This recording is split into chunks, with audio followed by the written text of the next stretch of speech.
ವೀಕ್ಷಕರೇ, ನಮ್ಮ ಚಳ್ಳಕೆರೆ ಟಿವಿಗೆ ಸ್ವಾಗತ. ಇಂದಿನ ಪ್ರಮುಖ ಸುದ್ದಿ. ಚಳ್ಳಕೆರೆ ತಾಲೂಕಿನ ನಗರಂಗೆರೆ ಗ್ರಾಮದಲ್ಲಿ ಡಾಕ್ಟರ್ ಬಿಆರ್ ಅಂಬೇಡ್ಕರ್ ಮಹಿಳಾ ಸ್ವಸಹಾಯ ಸಂಘದ ವತಿಯಿಂದ ಅಂಬೇಡ್ಕರ್ ಜಯಂತಿಯನ್ನು ಸರಳವಾಗಿ ಹಾಗೂ ಅರ್ಥಪೂರ್ಣವಾಗಿ ಆಚರಿಸಲಾಯಿತು.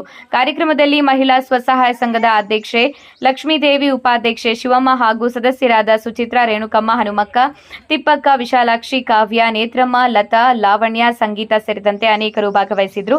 ಗ್ರಾಮ ಪಂಚಾಯಿತಿ ಅಭಿವೃದ್ಧಿ ಅಧಿಕಾರಿ ಪ್ರತಿಭಾ ಹಾಗೂ ಗ್ರಾಮ ಪಂಚಾಯಿತಿ ಸದಸ್ಯರು ಉಪಸ್ಥಿತರಿದ್ದರು. ಅಂಬೇಡ್ಕರ್ ಸಂಘಟನೆಯ ಹೋರಾಟಗಾರರಾದ ಚನ್ನಗಿರಿ ಮಂಜುನಾಥ್, ಚಿತ್ರದುರ್ಗ ಚಂದ್ರಪ್ಪ, ಶಕುಂತಲಮ್ಮ, ರವಿ, ಹನುಮಂತಪ್ಪ, ಮಹಾಂತೇಶ್ ಹಾಗೂ ನಾಗರತ್ನಮ್ಮ ಮಾತನಾಡಿ ಅಂಬೇಡ್ಕರ್ ಅವರ ಸಮಾನತೆ, ಶಿಕ್ಷಣ ಮತ್ತು ಸಾಮಾಜಿಕ ನ್ಯಾಯದ ತತ್ವಗಳನ್ನು ಜೀವನದಲ್ಲಿ ಅಳವಡಿಸಿಕೊಳ್ಳಬೇಕು ಎಂದು ಕರೆ ನೀಡಿದ್ದಾರೆ.